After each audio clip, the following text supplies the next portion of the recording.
ಸುಂದರಿ ಏ ರಂಗ ಬಿಡ್ಸೋ ಸುಂದರಿ ಬಿಡ್ಸೋ ಅವ್ರನ್ನ ಸುಂದರಿ ಸುಂದರಿ ಸುಂದರಿ ಸುಂದರಿ ಏನಾಯ್ತು ಅಯ್ಯೋ ಹೋಗಿ ಆ ಕಡೆ ಹೋಗಿ ಆ ಕಡೆ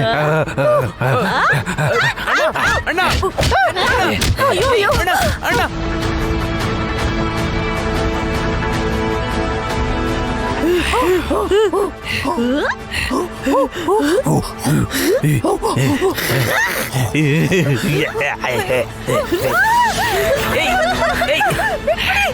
ಏನಾಗಿದೆ ಇವರಿಗೆ ಅಯ್ಯೋ ಕೌಸಲ್ಯ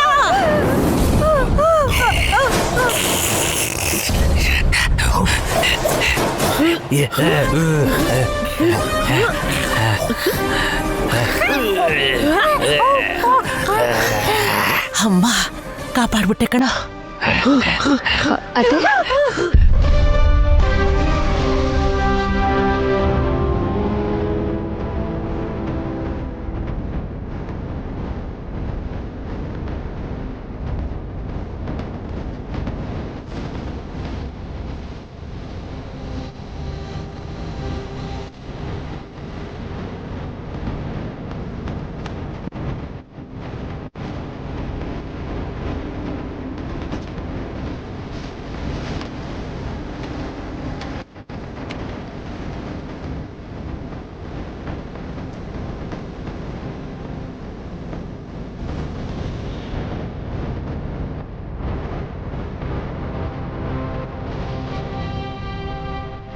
ಸೂಪರ್ ಸೂಪರ್ ಮಗನೆ, ಇವ್ರನ್ನ ಸೀಮೆ ಎಣ್ಣೆ ಹಾಕಿ ಸುಟ್ಬಿಡು.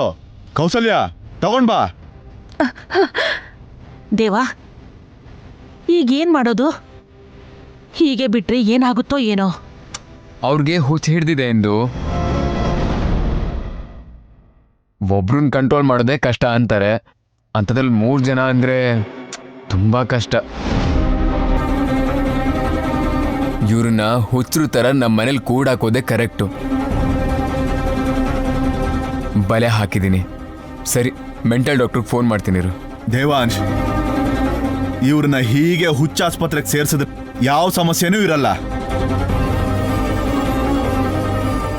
ಈಗ್ಲಾದ್ರೂ ಬುದ್ಧಿ ಕಲ್ತು ನ್ಯಾಯವಾಗಿ ಬದುಕಿದ್ರೆ ಸರಿ, ಇಲ್ಲ ಅಂದ್ರೆ ಮುಂದಿನ ಸರಿ ನಿಜವಾಗ್ಲೂ ಹುಚ್ಚಾಸ್ಪತ್ರೆಗೆ ಸೇರ್ಸೋ ಥರ ಮಾಡ್ತೀನಿ.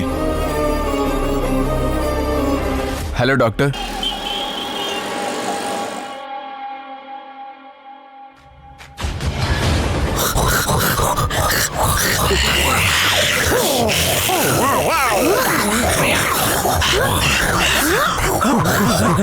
ಸ್ವಲ್ಪ ಹೊರಗೂ ಚೆನ್ನಾಗೇ ಇದ್ರು ಡಾಕ್ಟರ್. ಓಕೆ. ಇದ್ದಕ್ಕಿದ್ದ ಹಾಗೆ ಏನಾಯ್ತೋ ಏನೋ, 3 ಜನ ಹುಚ್ಚಿಡ್ದಿರೋ ಕೋತಿಗಳ ತರ ಒಬ್ರಿಗೊಬ್ರು ಜಗಳ ಆಡ್ಕೊಂಡು ಕಿತ್ತಾಡ್ಕೊಂಡು ಇಲ್ದೇ ಇರೋ ಅವಾಂತರ ಮಾಡ್ಬಿಟ್ರು.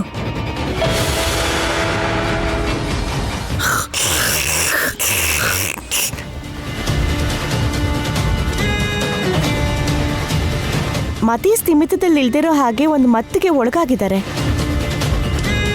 ಮತ್ತ ಆ ಯಾವ ಮತ್ತು?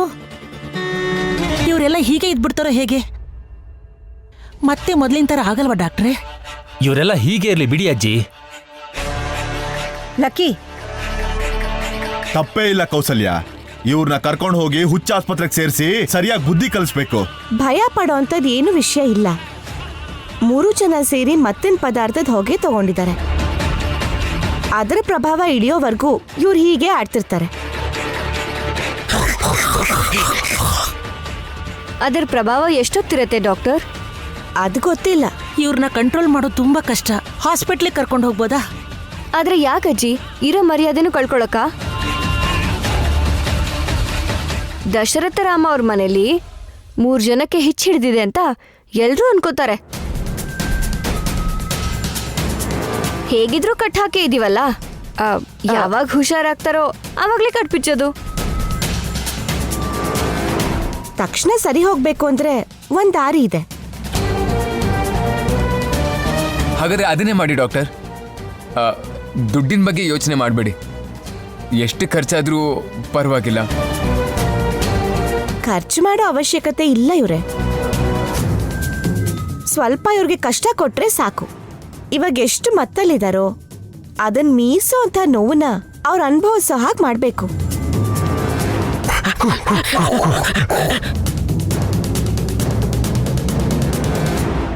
ಪರವಾಗಿಲ್ಲ ಡಾಕ್ಟರ್. ಈ ನೋವಿಂದ ಅವ್ರನ್ನ ಆಚೆ ಕರ್ಕೊಂಡು ಬರೋದಕ್ಕೆ ಇವ್ರಿಗೆ ಎಂತ ನೋವು ಕೊಟ್ಟರು ಪರವಾಗಿಲ್ಲ. ಹೌದು ಡಾಕ್ಟ್ರೆ, ಏನೋ ಒಂದು ಮಾಡಿ ಇವ್ರನ್ನ ಹೀಗೆ ಬಿಟ್ರೆ ಹೀಗೆ ಕಿತ್ತಾಡ್ಕೊಂಡು ಸತ್ತು ಹೋಗ್ತಾರೆ. ಸ್ಟವ್ ಆನ್ ಮಾಡಿ ಸೌಟ್ನ ಚೆನ್ನಾಗಿ ಕಾಯಿಸ್ಕೊಂಬನ್ನಿ. ರಂಗ, ಡಾಕ್ಟರ್ ಹೇಳ್ದಾಗ ಮಾಡು, ಹೋಗು. ಸರಿ ಅಮ್ಮವ್ರೆ. ಪಾಪ ನೋಡಿ ಅತ್ತೆ.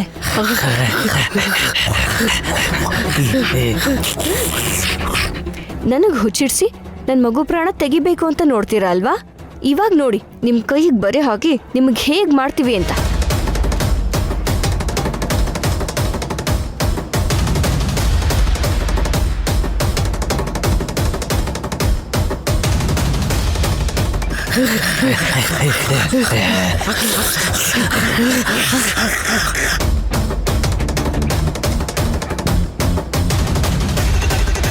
ರಂಗ, ಬೇಗ ತಗೊಂಡ್ ಬಾರೋ.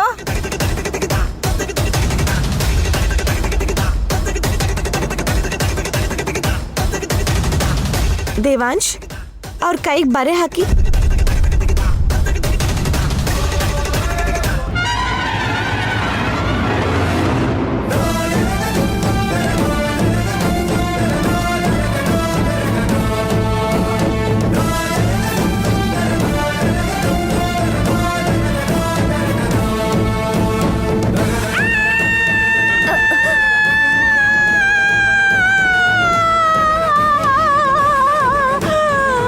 ಹಾಗೆ ಸುಡು.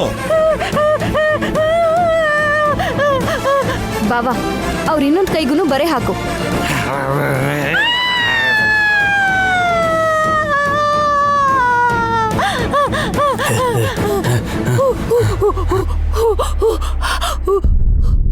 ವಾಲಿ ಕೈಗೂ ಬರೆ ಹಾಕು. ಹೇಯ್ ವಾಲಿ, ಕೈ ತೋರಿಸು.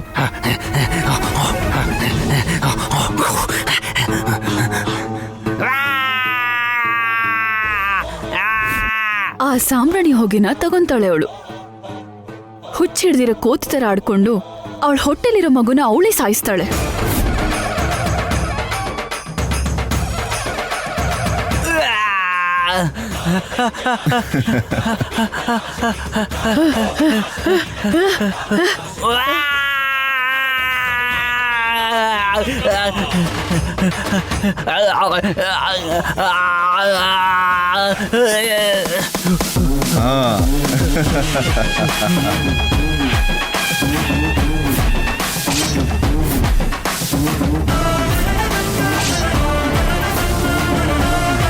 ವೈದೇಹಿ, ಹಿಡ್ಕೋ.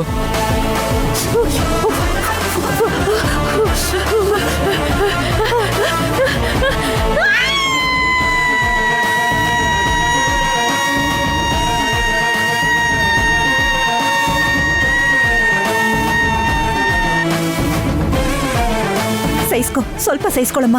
ಕಂದ, ಇನ್ನೊಂದ್ ಕೈಗೂ ಶಾಖ ಕೊಡಪ್ಪ.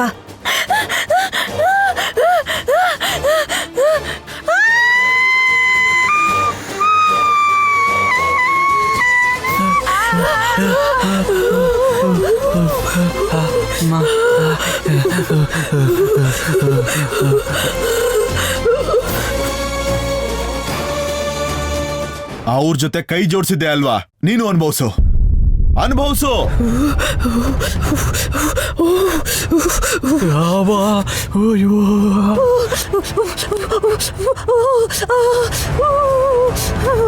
ನಿಮ್ಗಿನ್ನೂ ಬರೆ ಹಾಕ್ಬೇಕು. ಇನ್ನೊಂದ್ಸಾರಿ ನನ್ನ ಮೊಮ್ಮಗು ಬಗ್ಗೆ ನೆನ್ಸ್ಕೊಂಡ್ರೆ ನಿಮ್ಗೆ ನಡ್ಕ ಹುಟ್ಬೇಕು. ಹಾಕು ಬರನ, ಇನ್ನೂ ಚೆನ್ನಾಗಿ ಬರೆ ಹಾಕು. ಡಾಕ್ಟರ್, ಇವ್ರಿಗಿನ್ನೂ ಕಡಿಮೆ ಆಗಿಲ್ಲ ಅನ್ಸುತ್ತೆ. ಇವ್ರ ಮೂತಿ ಮೇಲೂ ಬರೆ ಹಾಕೊಂಡ್ವಾ? ಓಡೋಗ್ತಿದ್ದೀರಾ, ಹಿಡ್ಕೊಳ್ಳೋಣ ಬನ್ನಿ.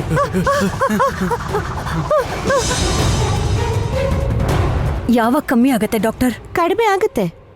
ಈಗ ಅವ್ರ ಗಮನ ಎಲ್ಲ ಕೈ ಸುಟ್ಟಿರೋ ಗಾಯದ ಮೇಲೆ ಇರುತ್ತೆ. ಹಾಗಾಗಿ ಹುಚ್ಚುಚ್ಚಾಗಿ ಆಡೋದಿಲ್ಲ. ಆ ನೋವು ಕಡಿಮೆ ಆಗೋಷ್ಟರಲ್ಲಿ ಮತ್ತು ಕೂಡ ಕಡಿಮೆ ಆಗತ್ತೆ. ನಾನು ಹೋಗಿ ಬರ್ತೀನಿ ಇವ್ರೆ. ಸರಿ ಡಾಕ್ಟರ್. ನಾನು ಬರ್ತೀನಿ ಡಾಕ್ಟರ್.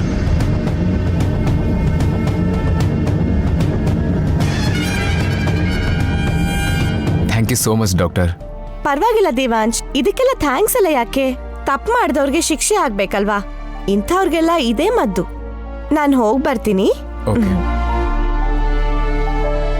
ಅಷ್ಟಕ್ಕೂ ಇವ್ರಿಗೆ ಏನಾಯ್ತು? ಈ ಮನೆಗೆ ಏನಾಗಿದೆಯೋ ನನಗೊಂದು ಅರ್ಥ ಆಗ್ತಾ ಇಲ್ಲ. ಏನೂ ಆಗಲ್ಲ ಬಿಡಿ ಅಜ್ಜಿ. ಅವರೇನು ಹುಚ್ಚು ಕೆಲಸ ಮಾಡಿರ್ತಾರೆ, ಅದು ಅವ್ರಿಗೆ ತಿರುಗುಬಾಣ ಆಗಿರುತ್ತೆ. ಸಾಯಂಕಾಲದಷ್ಟಲ್ಲಿ ಸರಿ ಹೋಗ್ತಾರೆ ಬಿಡಿ.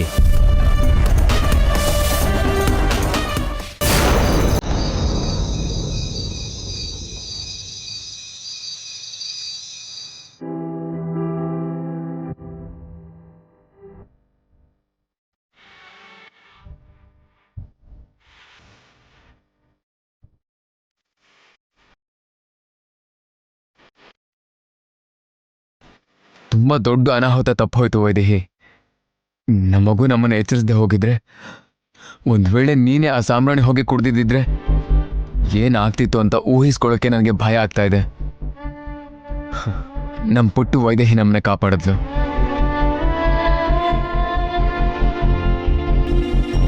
ಪುಟ್ಟು ವೈದೇಹಿ, ನನ್ನ ಜೊತೆ ಮಾತಾಡಪ್ಪ. ಅಪ್ಪನ ಜೊತೆ ಮಾತಾಡ್ಬೇಕಲ್ವಾ?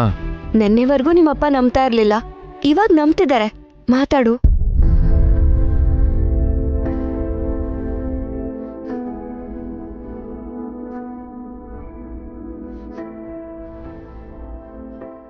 ಯಾಕೆ ಮಾತಾಡ್ತಾ ಇಲ್ಲ ಪುಟ್ಟ?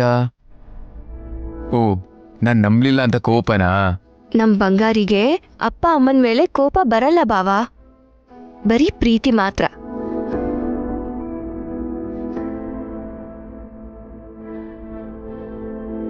ಇವತ್ ಮಗು ಹೇಳ್ದೆ ಹೋಗಿದ್ದಿದ್ರೆ ಅವ್ರಿರೋ ಪರಿಸ್ಥಿತಿನಲ್ಲಿ ನಾನಿರ್ತಾ ಇದ್ದೆ. ಮತ್ತೆ ನಿನ್ ಹತ್ರ ಮಾತಾಡ್ತಾ ಇದ್ದು ನನ್ನ ಹತ್ರ ಯಾಕೆ ಮಾತಾಡ್ತಾ ಇಲ್ಲ? ಮಾತಾಡತ್ತೆ ಬಾವ, ಮಾತಾಡು ಪುಟ್ಟ. ನೋಡು, ನಿಮ್ಮಪ್ಪ ನಿನ್ ಮಾತನ್ನ ಕೇಳ್ಬೇಕು ಅಂತ ಎಷ್ಟು ಕಾಯ್ತಾ ಇದ್ದಾರೆ ಅಂತ.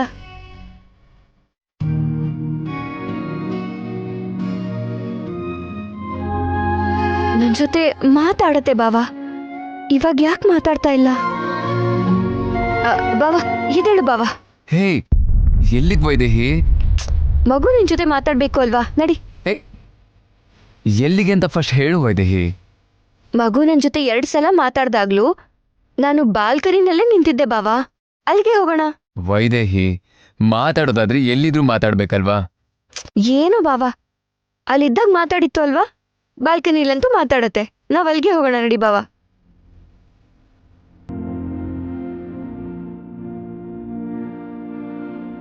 ಇಲ್ಲೇ ಬಾವ, ಇಲ್ಲೇ ಮಾತಾಡಿದ್ದು. ಪುಟಾಣಿ, ಇವಾಗ ಮಾತಾಡು.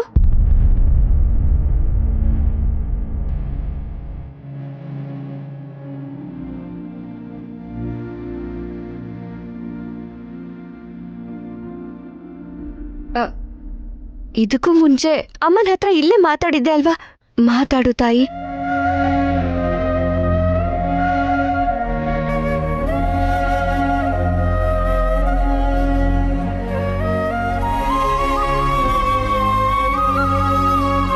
ಏನಾಯ್ತು ಪುಟ್ಟ, ಯಾಕೆ ಮಾತಾಡ್ತಾ ಇಲ್ಲ? ಮಾತಾಡುಮಾ. ವೈದೇಹಿ, ಈಗ ಹೋಗೋಣ ಬಾ. 1 ನಿಮಿಷ ಇರು ಬಾವ, ಮಗು ಮಾತಾಡತ್ತೆ. ಇಲ್ದೆ ಹೋದ್ರೆ ಮತ್ತೆ ಇದು ನನ್ನ ಭ್ರಮೆ ಅನ್ಕೊಂಡ್ಬಿಡ್ತೀಯ ನೀನು. ನಾನು ಭ್ರಮೆ ಪಡ್ತಾ ಇಲ್ಲ ಬಾವ. ವೈದೇಹಿ, ಆ ಥರ ಏನೂ ಇಲ್ಲ. ಅವಳಿಗೆ ಮಾತಾಡಿದ್ರು ಮಾತಾಡದೆ ಹೋದ್ರು ನಿನ್ ಜೊತೆ ಮಾತಾಡ್ತಾಳೆ ಅನ್ನೋ ವಿಚಾರನ ನಾನು ನಂಬ್ತೀನಿ. ಅವಳು ಹೇಳಲಿಲ್ಲ ಅಂದ್ರೆ ಇಷ್ಟು ಖಚಿತವಾಗಿ ನಿನಗೆ ಈ ವಿಚಾರಗಳೆಲ್ಲ ಹೇಗೆ ಗೊತ್ತಾಗುತ್ತೆ? ಅವಳನ್ನ ಅವಳು ಕಾಪಾಡ್ಕೊಳ್ಳೋದಲ್ದೆ ನಮ್ಮನ್ನು ಕೂಡ ಕಾಪಾಡ್ತಾ ಇದ್ದಾಳೆ. ಇದನ್ನ ನಾನು ಖಂಡಿತವಾಗ್ಲೂ ನಂಬ್ತೀನಿ. ಆದರೂ ನನಗೆ ಇವಾಗ ಒಂದು ವಿಚಾರ ಅರ್ಥ ಆಗ್ತಾ ಇದೆ. ಅವಳೀಗ ನಿನ್ನ ಜೊತೆ ಮಾತಾಡಲ್ಲ. ಯಾಕೆ ಬಾವಾ? ಈ ಹಿಂದೆ 2 ಸಲ ನಮ್ಗಾಗ್ಲಿ ಅವಳಿಗಾಗ್ಲಿ ಅಪಾಯ ಬಂದಾಗ್ಲೇ ಮಾತಾಡಿದ್ದಲ್ವಾ? ಮತ್ತೆ ಯಾವ್ದಾದ್ರು ಅಪಾಯ ಎದುರಾಗೋವರೆಗೂ ಅವಳು ಮಾತಾಡೋದಿಲ್ಲ. ಹೌದು ಬಾವಾ, ಅದು ನಿಜನೇ. 2 ಸಲನೂ ಹಾಗೆ ಮಾಡಿದ್ದು. ಮತ್ತೆ ಇವಾಗ ಮಾತಾಡ್ತಿಲ್ಲ ಅಂದ್ರೆ ಇವಾಗ ಯಾವ ಅಪಾಯನೂ ಇಲ್ಲ ಅಂತ ಅಲ್ವಾ ಬಾವಾ? ನಮ್ಗೆ ಅಪಾಯ ಮಾಡೋಕ್ ನೋಡಿದ ಜನಗಳೇ ಅಪಾಯದಲ್ಲಿ ಸಿಕ್ಕಾಕೊಂಡಿದ್ದಾರೆ. ಇನ್ ನಮ್ಗೆ ಯಾರು ಅಪಾಯ ಮಾಡ್ತಾರೆ? ಅವ್ರ 3 ಜನ ಆ ರೂಮಲ್ಲಿ ಲಾಕ್ ಆಗಿರೋವರೆಗೂ ನಮ್ಗೇನೂ ಆಗಲ್ಲ. ಇನ್ ಮುಂದೆ ಅವ್ರ ಹತ್ರ ನಾವು ಹುಷಾರಾಗಿರ್ಬೇಕು ಬಾವಾ. ಇಲ್ಲಿವರೆಗೂ ಅವ್ರ ಮೇಲೆ ಅನುಮಾನ ಇತ್ತು ವೈದೇಹಿ. ಈಗ ಅವ್ರ ಬುದ್ಧಿ ಏನು ಅನ್ನೋದು ನನಗೆ ಗೊತ್ತಾಗೋಯ್ತಲ್ಲ. ಅವ್ರ ಹತ್ರ ನಾವು ಹುಷಾರಾಗಿರೋದಲ್ಲ ವೈದೇಹಿ, ನಮ್ಮಿಂದ ಅವರೇ ಹುಷಾರಾಗಿರೋಂಥ ಪರಿಸ್ಥಿತಿ ಬರುತ್ತೆ. ನೋಡ್ತಾ ಇರು ವೈದೇಹಿ, ನಿನ್ಗೇನು ಆಗಲ್ಲ, ಬಾ ಹೋಗೋಣ. ಬಾಗಿಲು ತೆಗೀರಿ, ತೆಗೀರಿ, ಬಾಗಿಲು ತೆಗೀರಿ, ಉರಿ, ಬಾಗಿಲು ತೆಗೀರಿ, ಡೋರ್ ಓಪನ್ ಮಾಡಿ. ತೆಗೀರಿ, ಸರ್ಕೊಳ್ಳಿ ಅತ್ತೆ, ಸರ್ಕೊಳ್ಳಿ, ತೆಗೀರಿ, ತೆಗೀರಿ. ಏನ್ ಲಕ್ಕಿ ಅಣ್ಣ, ಬಾಗಿಲು ತೆಗಿಯೋಣವಾ? ತಗಿ, ಮೇಲ್ ಬಿದ್ದು ಪರಿಚ್ತಾರೆ. ಇನ್ನೆಲ್ಲಿ ಪರಿಸ್ತಾರಣ್ಣ? ಕೈಗೆ ಬರೆ ಹಾಕಿದಾರಲ್ಲ ದೇವಾಂಶಣ್ಣ. ಹೌದು, ಇವ್ರಿಗೆ ಹುಚ್ಚೇಗಿಡಿತು. ಮಾಡಿರೋ ಪಾಪ ತುಂಬಿದ್ರೆ ಹೀಗೆ ಆಗತ್ತೆ ಬಿಡು. ಪೂರ್ತಿ ಕಡಿಮೆ ಆಗೋವರೆಗೂ ಅಲ್ಲೇ ಇರಲಿ, ಆಮೇಲೆ ಬೇಕಾದ್ರೆ ಬಾಗಿಲು ತೆಗೆದ್ರೆ ಆಯ್ತು. ನಾವು ಹೋಗೋಣ ಬಾ.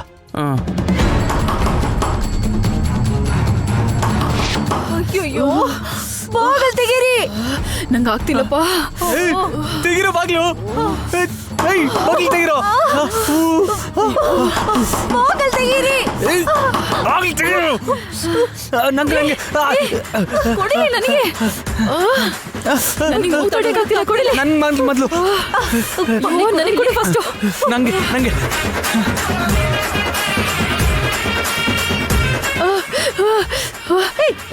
ಕುಡಿಯುತ್ತೆ ನನ್ ಫಸ್ಟು. ಅತ್ತೆ ಪ್ಲೀಸ್, ಅತ್ತೆ ಅತ್ತೆ ನನಗೆ ಕೊಡಿ. ನಂಗೆ ಕೊಡವಾ ಅಮ್ಮ? ಊರ್ಮಿಳ, ಕೊಡು ಕೊಡು please, Valli please, Valli please, ನನಗೆ ಕೊಡು. ಇಲ್ಲ ಇಲ್ಲ ಇಲ್ಲ ಇಲ್ಲ, ವಾಲಿ ಕೊಡು. ನಂಗೆ ಇಲ್ಲಿ ಕೊಡು, ಇಲ್ಲಿ ಕೊಡು, ನನಗೆ ಕೊಡು, ಕೊಡು, ನಂಗೆ ಕೊಡು. ಊರ್ಮಿಳ, ಏನಾಯ್ತೆ?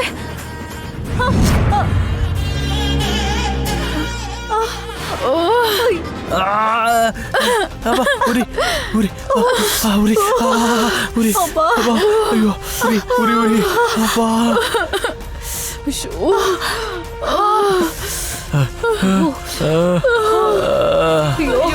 ಉರಿ.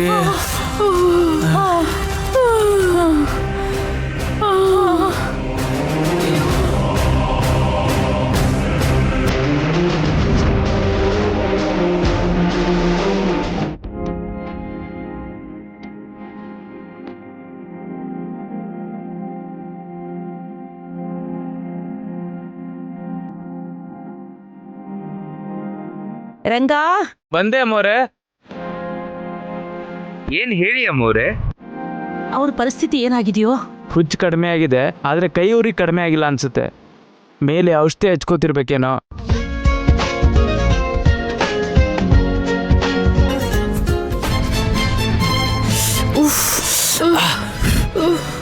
ಅವಳು ಹುಚ್ಚಿಡ್ಸಿ ಅವಳು ಮಗುನ ಸಾಯಿಸೋಣ ಅನ್ಕೊಂಡ್ರೆ ನಮ್ಗೆ ಹುಚ್ಚಿಡಿಸ್ಬಿಟ್ಟಿದ್ದಾಳೆ.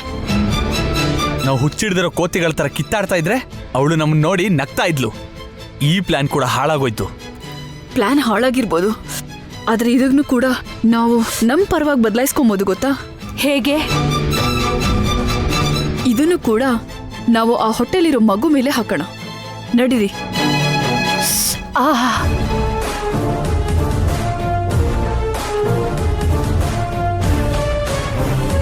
ಅಲ್ಲಿ ನೋಡಿ ಅಜ್ಜಿ, ಬಂದ್ರು 3 ಕೋತಿಗಳು. ಯಾರನ್ನ ಕೋತಿ ಅಂತಿದ್ದೀರಾ ನೀವು?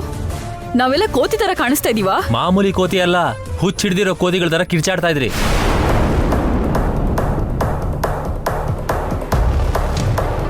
ಲಕ್ಕಿ, ಸುಮ್ನೆ ಇರು. ಇವಾಗ ಹೇಗಿದ್ಯಾ ಊರ್ಮಿಳ? ನೋವು ಕಮ್ಮಿ ಆಯ್ತಾ? ಏನ್ ಕಡಿಮೆ ಆಗುತ್ತೋ ಏನೋ, ತಲೆ ಎಲ್ಲ ಚಿಟ್ಟಿ ಹಿಡಿದು ಹೋಗಿದೆ. ಕೈಗೆ ನೋಡಿದ್ರೆ ಯಾರೋ ಬರೆ ಹಾಕಿದ್ದಾರೆ. ಅಷ್ಟಕ್ಕೂ ನಮಗೆ ಏನಾಯ್ತು ಅತ್ತೆ? ಏನಾಯ್ತು ಅಂದ್ರೆ ನಿಜವಾಗ್ಲೂ ಹುಚ್ಚಿಡಿದ್ರ ಕೋತಿ ಥರ ಆಡ್ತಾ ಇದ್ರಿ. ಎಲ್ರನ್ನು ಪರ್ಚೋದಿಕ್ ನೋಡಿದ್ರಿ. ಹಾಗಂತ ಈ ತರ ಬರೆ ಹಾಕ್ತೀರಾ ಅತ್ತೆ? ನೋಡಿ ಕೈಗಳು ಹೇಗ್ ಸುಟ್ಟೋಗಿದೆ.